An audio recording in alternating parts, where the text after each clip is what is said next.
जय बद्री, जय केदार, प्रणाम। आप सभी को उत्तराखंड दिवस की हार्दिक शुभकामनाएं। तो उत्तराखंड को अलग राज्य बनाने की शुरुआत कहाँ से हुई? चलिए इस शुभ मौके पर इस वीडियो की शुरुआत इसी बात से करते हैं, लेकिन उससे पहले हम थोड़ा अपने उत्तराखंड का इतिहास भी जान लेते हैं। हिमालय क्षेत्र में नेपाल, कुमाऊं, केदारखंड यानी गढ़वाल, कश्मीर और हिमाचल ऐसे 5 खंड हैं। पौराणिक ग्रंथों में उत्तरी हिमालय में सिरडी, यश, गंधर्व और इसका राजा कुबेर को बताया गया है। कुबेर की राजधानी अलकपुरी है, बद्रीनाथ से थोड़ा ऊपर। पुराणों के अनुसार राज्य कुबेर के राज्य में आश्रम में ऋषि मुनि तप व साधना करते थे। पुराणिक ग्रंथों के अनुसार केदारखंड व मानसखंड नाम से इन क्षेत्र का उल्लेख किया गया है और इन क्षेत्रों को देवभूमि व तपभूमि माना गया है। और मानसखंड को कुमाऊं नाम चंद राजाओं के शासन काल में प्राप्त हुआ और कुमाऊं में चंद राजाओं का शासन ईयर 1719 तक रहा। इसके बाद 1719 में नेपाल की गोरखा सेना ने कुमाऊं पर हमला कर कुमाऊं के अपने अधीन कर और फिर ईयर 1815 में अंग्रेजों ने गोरखा सेना को हरा दिया और गोरखा सेना कुमाऊं छोड़कर नेपाल वापस चली गई। किंतु अंग्रेजों ने कुमाऊं को चंद राजाओं को न देकर बल्कि ईस्ट इंडिया कंपनी को सौंप दिया और कुमाऊं में ईस्ट इंडिया कंपनी यानी अंग्रेजों का शासन 1815 से शुरू हुआ। ऐतिहासिक विवरणों के अनुसार केदारखंड कई किले में विभक्त था और इन किलों के अलग अलग राजा थे जिनके अपने अपने आधिपत्य क्षेत्र थे। इतिहासकारों के अनुसार पवार वंश के राजा ने इन सारे किलों को अपने अधीन कर लिया और अधीन करके एक साथ गढ़वाल राज्य की स्थापना की। श्रीनगर को अपनी राजधानी बनाया। केदारखंड को गढ़वाल नाम तभी प्राप्त हुआ और फिर नेपाल की गोरखा सेना ने गढ़वाल में आक्रमण कर गढ़वाल को अपने अधीन कर लिया और इस आक्रमण को ये लोकजन्म जो है गोरखली नाम से खूब प्रसिद्ध है। महाराज गढ़वाल ने अपने राज्य को मुक्त कराने के लिए अंग्रेजों से सहायता मांगी। अंग्रेजों ने सहायता तो की, लेकिन और नेपाली जो थे वो गढ़वाल छोड़कर भी चले गए थे। लेकिन जो महाराज तत्कालीन महाराज बने थे गढ़वाल के, उनके द्वारा जो फिक्स अमाउंट थी वो ना चुकाने पर वो असमर्थ रहे वो अमाउंट को चुकाने पर। इसी कारण अंग्रेज़ों ने जो है पूर्ण गढ़वाल राज्य को भी अपने अधीन कर लिया और ईस्ट इंडिया कंपनी को सौंप दिया और गढ़वाल को ईस्ट इंडिया कंपनी के शासन में सम्मिलित कर लिया। ईयर 1815 दिसंबर में टिहरी के पास जो भिलंगना और भागीरथी नदियों का संगम होता है उसके पास एक छोटा सा गांव था। उधर उन्होंने अपनी राजधानी स्थापित कर ली और कुछ वर्षों बाद उनके उत्तराधिकारी ने एक स्थान पर कुछ वर्षों बाद नरेंद्र नगर नाम से एक दूसरी राजधानी स्थापित की। आगे चल के बाद में देहरादून और पौड़ी गढ़वाल अंग्रेजों के अधीन व टिहरी गढ़वाल महाराजा टिहरी के अधीन हुआ और टिहरी को फिर बाद में उत्तर प्रदेश की एक अलग डिस्ट्रिक्ट यानी जिला घोषित कर दिया। और फिर भारत की आज़ादी के बाद उत्तराखंड की पहचान का सवाल आया। उत्तराखंड की एक अलग राज्य बनाने की बात हुई। जैसे कि उत्तराखंड 2 हिस्सों में बटा हुआ है, एक केदारखंड और दूसरा मानसखंड, जिन्हें हम आज गढ़वाल और कुमाऊं नाम से जानते हैं।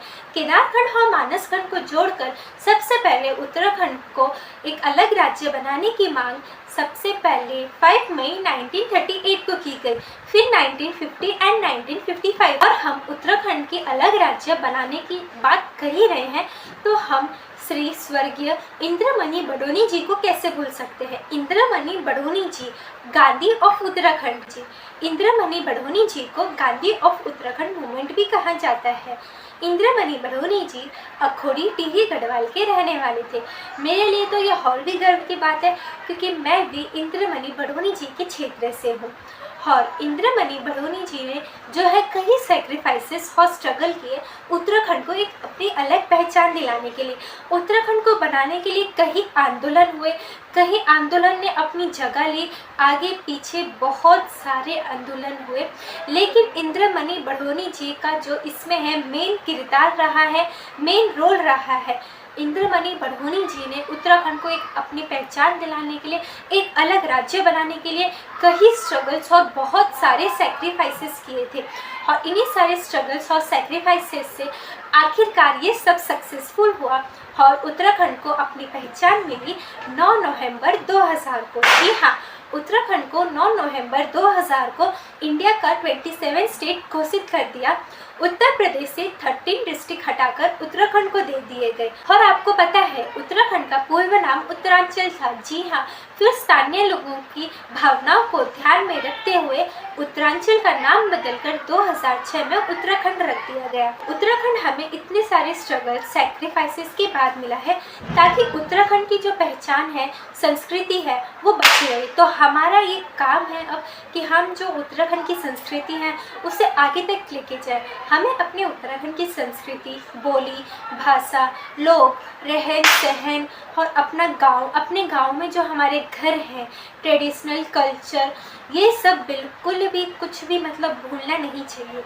और अपनी लैंग्वेज भी, जैसे कि मैं गढ़वाली हूँ, मैं गर्व से बोलती हूँ कि मैं गढ़वाली हूँ। और हम तो अपनी लैंग्वेज में ही बात करते हैं। अपने घर पर भी हम गांव जाते हैं तो गांव में भी अपनी लैंग्वेज में बात करते हैं, गांव को एक्सप्लोर करते हैं, गांव में मज़े करते हैं। गांव में जो वो खेतों की कटाई विटाई होती है उन सब में भी अपना मदद करते हैं।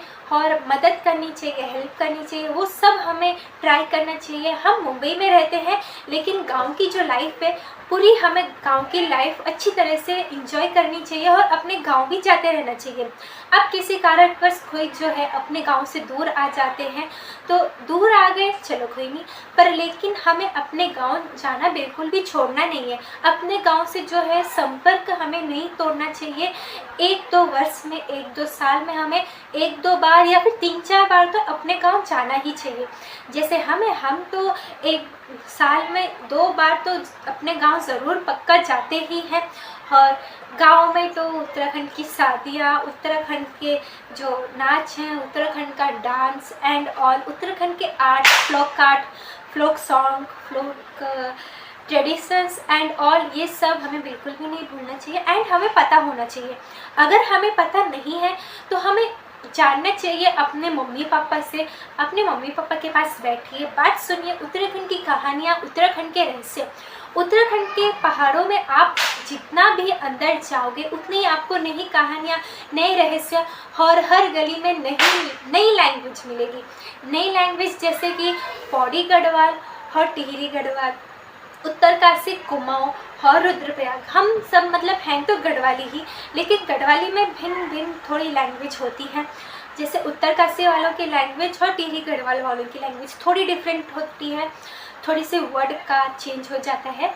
तो हर जगह की लैंग्वेज सीखनी चाहिए। अपने कल्चर को जानिए, अपने कल्चर को जो है बहुत अच्छे से जानिए। मैं फ़िलहाल तो यही कहना चाहूँगी कि अपने कल्चर का रिस्पेक्ट कीजिए, उत्तराखंड की रिस्पेक्ट कीजिए एंड अपनी लैंग्वेज की रिस्पेक्ट करिए। अपनी लैंग्वेज को जो है बोलने में बिल्कुल भी शर्माना नहीं है। बहुत लोग होते हैं कि अपनी लैंग्वेज को बोलने में जो है शर्मा जाते हैं, तो बहुत शर्म किस बात की, अपनी लैंग्वेज है, कोई कुछ और थोड़ी है जो किसी को शर्म आती है गढ़वाली बोलने में। तो ऐसा बिल्कुल भी नहीं करना चाहिए, गढ़वाली में बोलिए गाइस।